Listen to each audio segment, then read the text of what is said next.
हे hi everyone. तर आज मी करत आहे आल्याची कॉफी. तुम्हाला पण वाटलं असेल की काय बनवत आहे, पण काही जणांना ॲक्च्युली माहीत पण असतील, कारण ना आल्याची कॉफी जी आहे ना ती वेट लॉससाठी खूप म्हणजे फायदेशीर आहे. पण मी काही वेट लॉसच्या भानगडीत पडत नाही आहे. मला तर ॲक्च्युली वेट गेन करायचं आहे. पण म्हटलं की आपण काहीतरी असं ट्राय करायला पाहिजे ना. तर मी आलं आणि जायफळ टाकून ना छानपैकी कॉफी मस्त म्हटलं आज बनवूया. आणि ॲक्च्युली ना मला सिनेमन कॉफीसुद्धा ट्राय करायची आहे.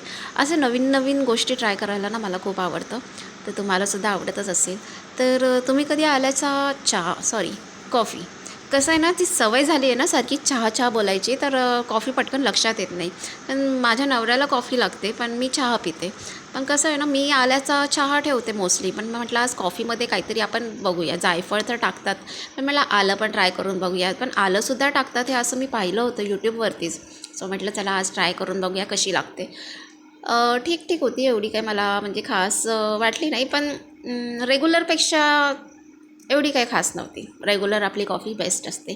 त्यात माझ्या नवऱ्याने सोबत आणले होते पेस्ट्रीज, ते पण माझे फेवरेट्स चॉकलेट पेस्ट्रीज आणले होते. सो मस्त कॉफीसोबत पेस्ट्रीजसुद्धा एन्जॉय केले.